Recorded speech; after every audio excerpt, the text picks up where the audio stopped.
Oo, kumbaga, moment of realization. Okay. Yes, a moment of realization na yon pagka yung na-realize nila na iwan na sila eh. Lord, may rehilyon ako. Yun, Lord, mabait ako. Lord, ako po ay nangangaral. Pero sabihin ni Lord, I never knew you. Why? Dahil nanangan sila sa pwede nilang gawin at hindi doon sa ginawa na ni Jesus sa cross 2,000 years ago.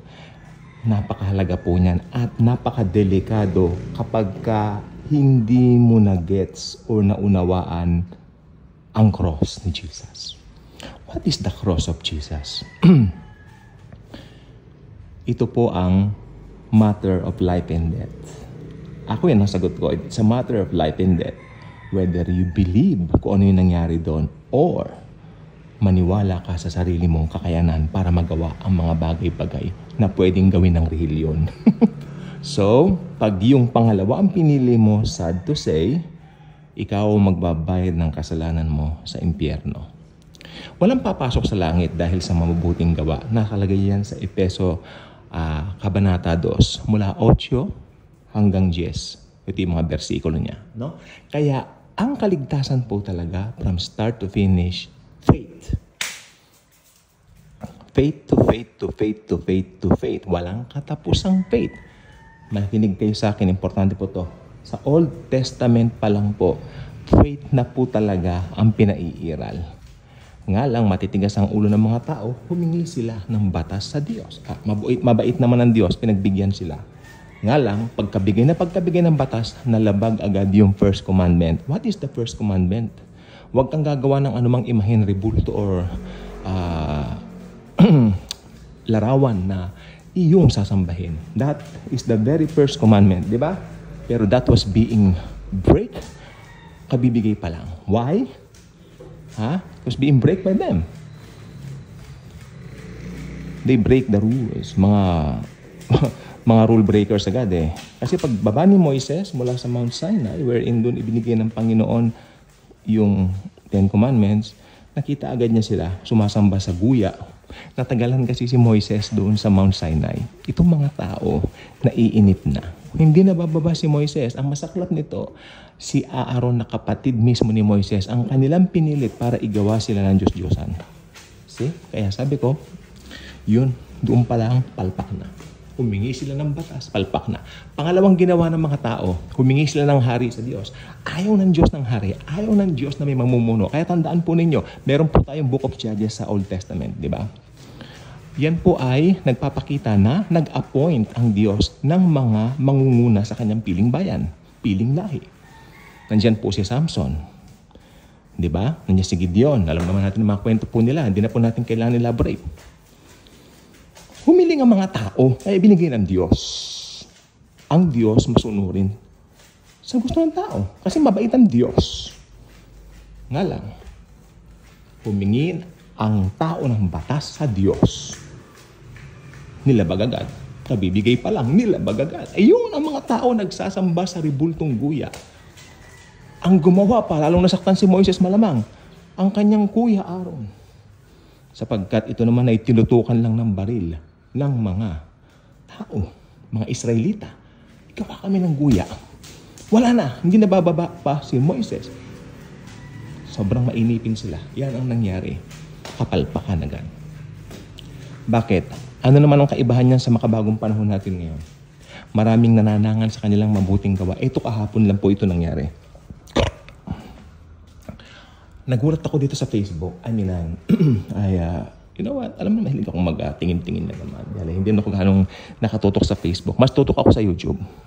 To be honest with all of you.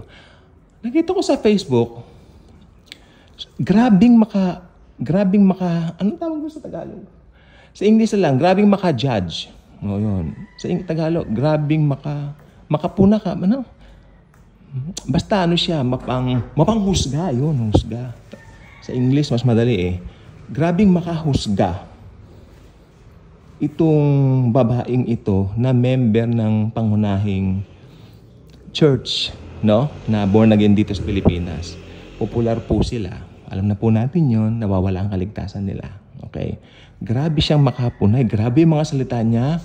Binabanatan niya yung labubo, binabanatan niya yung mga ganitong issue, binabanatan niya. As if, gusto ko sabihin, matanda na po kasi, hindi ko na inano. Aba, tita, gusto ko sabihin nga sana lahat nagkasala na, pero kayo hindi kayo nagkakasala. Di ba? Parang self-righteous. Hindi po ganun ang Christianity. Christianity is about the righteousness of Jesus Christ. Ibinihis po sa atin. Ngayon, may pagkukorek ba sa grace? Meron po. Pero sa magandang paraan, hindi sa ganung paraan na iha-hashtag mo pa. May mga hinashtag pa siya kung ano-ano. Palagay mo, papansinin siya ng mga hinashtag niya. Kaaasaran lang siya . Hindi naman siya, papanigan . Ganun, or bibigyan ng pansin kako sana. Pero alam niyo po, sa Christianity, it's all about what Jesus has done on the cross. What He had done. The most important thing. Kasi, yung mga naiwan sa rapture, unang-una po dyan mga religious. Tulad niya yung nakaluhod na yan sa larawan. Naiwan kami. Unang-una, hindi naman nangangaral ng rapture ang iba . Marami pong evangelical churches ngayon Huwag na po natin isama yung mga kulto. Evangelical churches lang po sa ating mga born again, hindi nangangaral ng rapture. Ang paniwala po nila, natapos na raw po ang lahat ng yaan noong AD 70. At etong masaklap, ang Antichrist daw si Nero. Alam niyo, ulit-ulitin ko pag si Nero ang Antichrist, napakababaw ng argument ng Book of Revelation. Mabawalan siya ng lakas ng argumento. Maniwala kayo sa akin. No? Dahil sa totoo lang, ang Book of Revelation po, na-unfold po yan simula noong 1948. Naging nation muli ang Israel. Kaya totoo po, for the future talaga. Nagsimula sa nation of Israel, tuloy-tuloy na po yan, then magra-rapture, then lalabas ang Antichrist. Okay? Hindi lalabas ang Antichrist hanggat walang rapture. Sapagkat yung restrainer tatanggalin dito. Parang sirang plakat CD na ako, pero ayos lang po. For the sake of the gospel of grace. Yung restrainer po, tayo po yung mga Kristiyano. Tayo mga born again Christians po.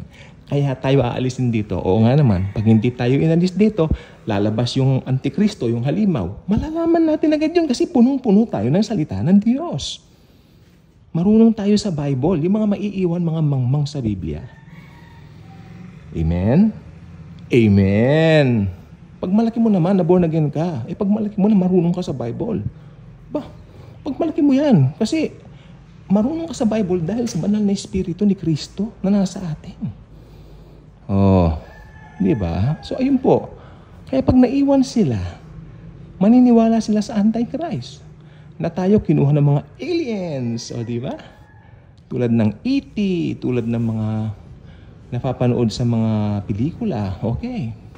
Ngayon, na-unfold na po yung Antichrist. Pag lumabas na po yung Antichrist, ang gagawin po niya, siyempre magpapakitang gilas muna siya para humakot siya ng maraming followers. Maraming followers Ganyan ang ginagawa ng mga tao ngayon. Ngayon pala nakikita ko na yung spirit of the Antichrist. Especially sa social media world. Gusto lahat ng tao ngayon, karamihan. I'm not saying it all, but karamihan ng tao yung gustong sumikat. Kanya-kanya sila ng gimmick. Pansinin mo mga ibang mga celebrities, kanya-kanya sila ng gimmick na ginagawa. Kaya hindi ko alam yon. Gumigimik-gimmick lang yung mga yan.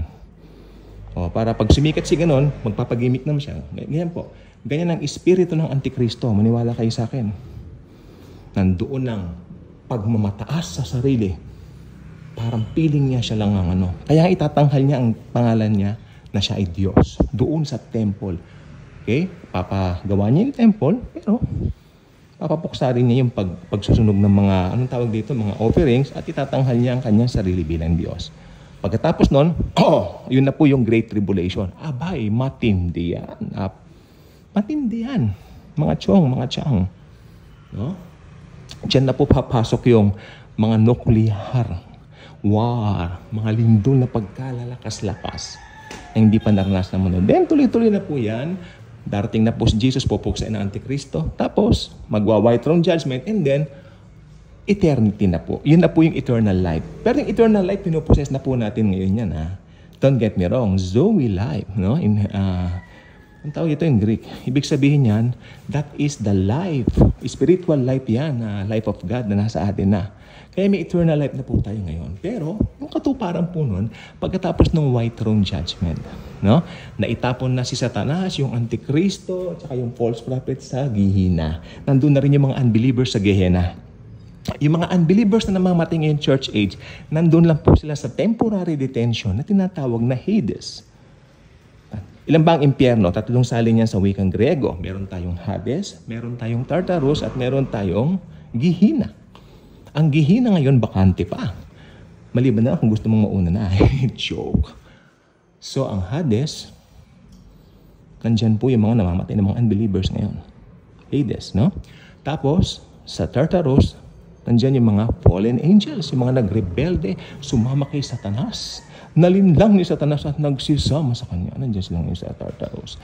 At yun, bakante pa ngayon yung sinasabi kong Gehenna, sapagkat ang magiging buena mano at mga unang tao doon ay ang Antichrist at ang false prophet. Mauuna pa sila doon kay Satan dahil si Satan for the meantime, ikukulong siya, i-detain siya ng 1,000 years sa balong malalim para hindi makapanlinlang sa millennial reign ng Panginoong Hesukristo dito sa lupa. Malapit na po ang Christ the King. So I'm so excited, no? Maraming Pilipino nagmamahal kay Jesus. So Christ the King, I love it, I love it, I love it. This coming Sunday po yata yun, no? Christ the King celebration. At yung iba naman, Jesus reigns sa mga born again. Basta si Jesus tinataas, gusto ko yan. Hindi ako nakikipagtalo sa rehilyon. Huwag tayo makipagtalo sa rehilyon. Gamitin natin yung common denominator natin, si Jesus, no? Para magkasundo tayo. Doon, kasundo natin sila doon. Mahal nila si Jesus Christ. Ako, gustong-gusto ko po yan. Gustong-gusto ko. I love that. I love that. Okay? So, yes. Jesus reigns. Christ the King reigns forever and ever. God bless you, everyone.